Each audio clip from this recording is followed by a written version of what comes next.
So Unique Norwood and Sadie Davis just said, I'll take that away from him. After I just gave you the last report, they said, I'll take that away from him. Don't worry, everything's gonna be fine.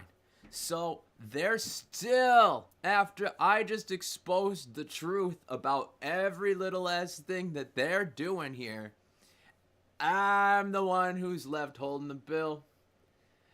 And it sounds like they might have just so many solutions that are always angled the wrong way. I think they have the wrong idea about men here. Now, I've had a long journey as a man, all right? And I thought I'd have a nice soft landing as a woman.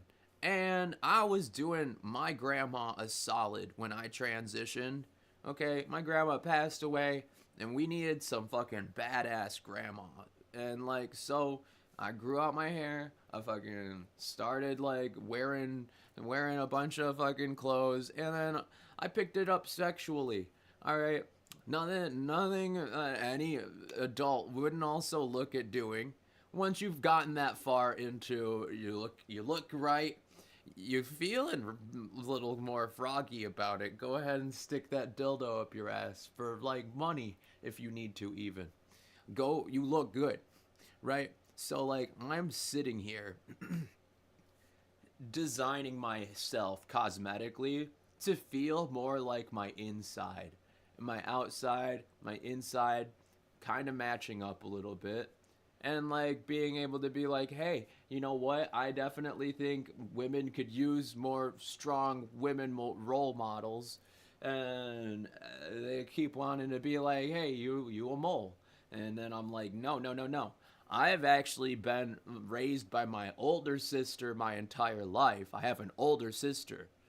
But if you didn't know that because I told you, you found that out because you went around me to go ask everybody about me without actually getting to talk directly to me. Now, how insulting would that feel if you woke up every day not knowing who? And these women thought it'd be clever. Naja, whatever the fuck her name is, Naja and Mars thought it'd be funny if they gave me schizophrenia, right?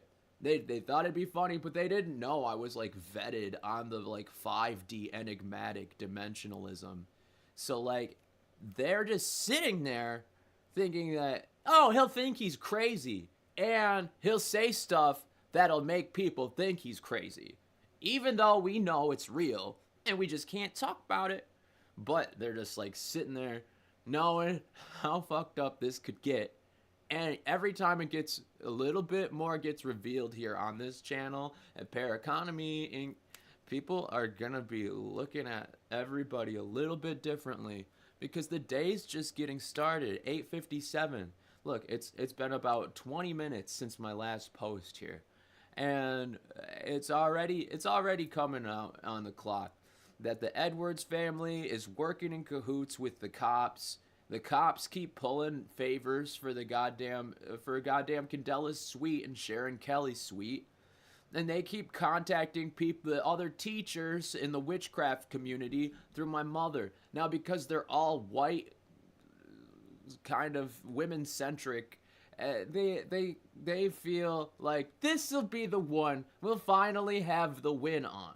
But they don't know how hard I've worked for some of these wins. Now, I've busted my ass. I've been sucking off some people's husbands, thinking, hey, you know what?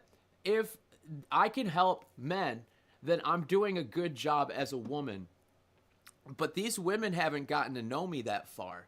They haven't gotten to know me as well to just be like, hey, you're doing a great job, and we actually could utilize some of your healing. So if I'm helping a lot of other people's lives, both sexually, romantically, hell, I even helped out these trans girls fiscally, okay? These were homeless trans girls. They were displaced and disenfranchised. They were unpopular. So now all of a sudden, they get all of their women friends involved to be like, he's a womanizer. There's nothing redeemable about this guy. And he's just never had the right behavior. When I make him angry, when I don't give him space to heal, when I have four people on top of this guy trying to be the main center of attention, he wrote me off. Yeah, because there's four people I'm trying to micromanage because they're all autistic and are part of the trans club and have womanhood. Okay, all of these gentlemen, if you want to, because that's the next part of this length, is there's a lot of coded shit going on here in the trans lane on what is and isn't cool to do to some of the trans people in the world, considering they're one of the heaviest demographics that are being looked at right now for future, basically, property in strife. So if there's this whole thing where they're trying to kill off trans people, well, then of course it's easy to kill me off because to them, I'm a womanizer, a pedophile, an overall just spoiled. They're like, your life's too good. Your life is too easy. So holding it down on these ladies for some of their attitude, that is a little too much.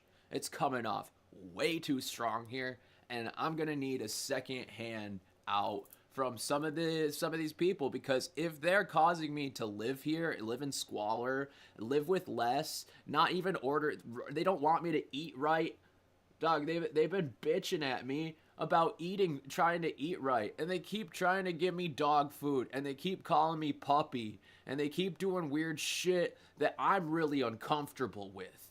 Okay. They keep diminishing my spirituality to a kink.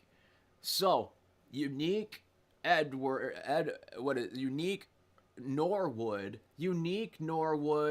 Sadie Frieda Davis, Thomas Chapson, Tyler Burrows, Forrest Sweet or Candela Sweet, and Jessica Miller, and a bunch of you other women. Unfortunately, it's a shit ton of girl gang.